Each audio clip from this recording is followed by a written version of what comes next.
D'abord rappeler que SGO est un partenaire technique et financier dans ce projet-là, qui souhaite vraiment, avec le déplacement des villages de Sabodala et de Marina Sabodala, leur donner un nouveau mode de vie, dans la mesure où ils vont quitter ce village et aller dans un nouveau village où les comportements vont devoir changer s'ils veulent vraiment vivre là-bas dans des conditions opportunes.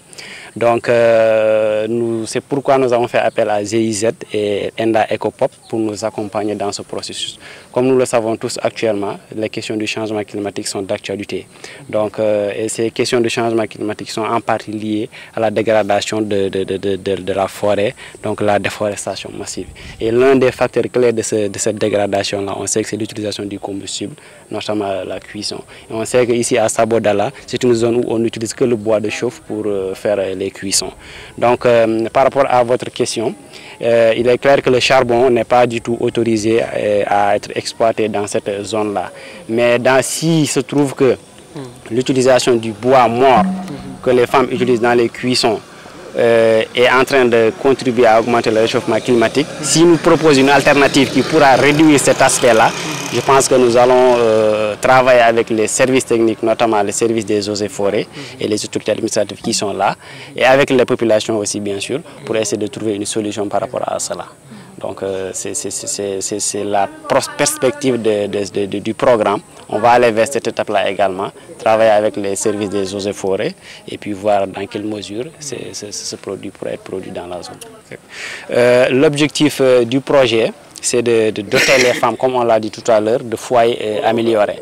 Donc avant de leur donner les fourneaux, on a d'abord jugé nécessaire de faire la démonstration pour qu'elles puissent voir la différence qui existe entre les anciens fourneaux qu'elles avaient l'habitude d'utiliser et les fourneaux Djambar, les foyers améliorés qu'on a l'habitude de le dire.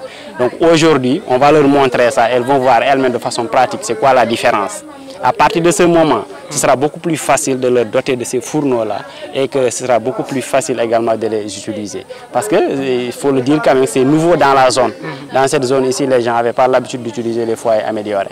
Donc c'est l'une des raisons pour lesquelles on a jugé nécessaire d'organiser aujourd'hui cette séance de démonstration avec nos partenaires qu'on a évoqués tout à l'heure, pour qu'elles puissent voir c'est quoi la différence et quels sont les avantages que ces fourneaux-là présentent. À partir de ce moment, on va aller vers l'étape de les doter des fourneaux au groupe de femmes et puis aller vers l'extension également même de cette activité pour permettre dans toute la commune de Sabodala, dans tout le département de Saraya. Restauration des moyens de subsistance au niveau des villages de Sabodala qui seront déguerpillés. Et je pense que sur cette initiative-là, donc, ils ont un peu opté au changement de comportement sur les modes de cuisson. Et c'est pourquoi ils ont un peu voulu mettre en place ces foyers améliorés à disposition de ces femmes-là. Maintenant, je pense que vous dites qu'on a été interpellé sur une situation. Je pense qu'aujourd'hui, actuellement, c'est un projet qu'on est en train de dérouler dans plusieurs localités. Et il y a un dispositif qui a été mis en place. Donc après ces activités de démonstration culinaire qui consistent à un peu sensibiliser ces femmes sur l'utilisation des foyers améliorés, on va aussi un peu mettre tout un processus. Ça veut dire quoi? On va aller même vers les formations de ces femmes-là pour qu'elles puissent un peu s'approprier de l'outil, mais aussi pouvoir aussi gérer ce qui est l'aspect un peu entrepreneuriat féminin qu'on va développer ici avec l'appui de SGO.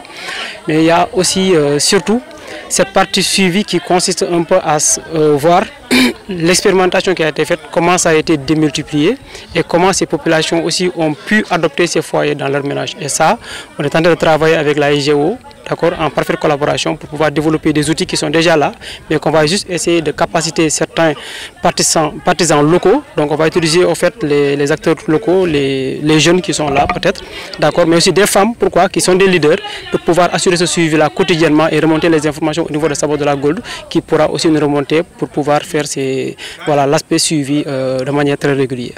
Donc nous sommes là aujourd'hui dans le cadre d'une démonstration culinaire qu'on organise en partenariat avec Enda et GIZ.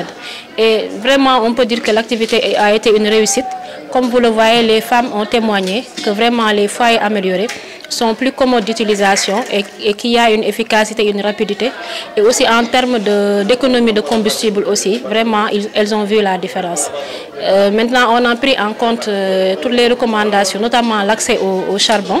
Et là, nous ne sommes pas habilités, mais nous allons discuter avec vraiment les autorités qui sont habilitées à donner certaines autorisations afin vraiment qu'elles puissent avoir accès.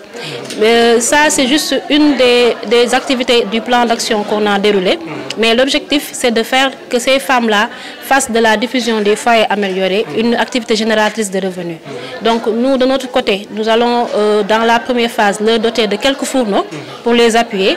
Mais l'objectif, c'est qu'après qu'elles fassent de cette activité-là une activité génératrice de revenus, qu'elles puissent elles-mêmes faire des commandes, faire des ventes et faire des bénéfices. Et vraiment participer à la diffusion de ces foyers améliorés, qui, comme vous le savez, dans le contexte de réchauffement climatique, va participer vraiment à réduire les gaz à effet de serre.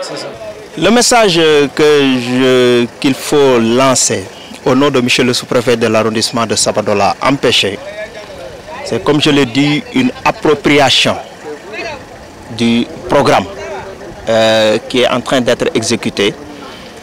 Et cette appropriation des programmes va procurer aux populations une stabilité, mais aussi une résilience. Parce que qui dit préservation de l'écosystème fait allusion d'abord à l'amélioration du cadre de vie, mais fait allusion aussi à la procuration aussi d'une stabilité, mais aussi mais aussi d'une résilience. Et dire qu'aujourd'hui, le déplacement des villages de Sabodala et de Madina Sabodala impulse tout un package. Tout un package allant de la restauration des moyens de subsistance, mais allant aussi à mettre en place un système de formation aux bonnes habitudes. Et c'est cette formation aux bonnes habitudes qui va permettre aux populations de contribuer véritablement à la préservation de l'environnement.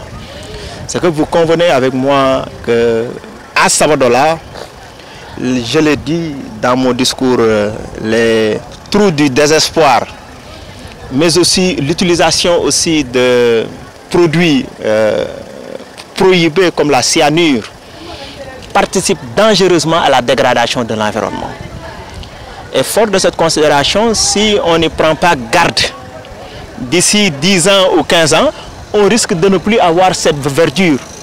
Et véritablement, demander aux populations de s'approprier le projet, mais aussi demander aussi aux populations de s'approprier aussi les bonnes habitudes. Donc, tant que ces bonnes habitudes-là ne se sont pas appropriées, on aura toujours des difficultés. Et ça va rendre lugubre notre cadre de vie, mais aussi ça va rendre lugubre aussi notre vie en résumé. Oui, l'approche communautaire est là, et cette approche communautaire-là est vivifiée par les initiatives communautaires. Parce qu'il y a beaucoup d'initiatives communautaires qui sont en train véritablement de se dérouler.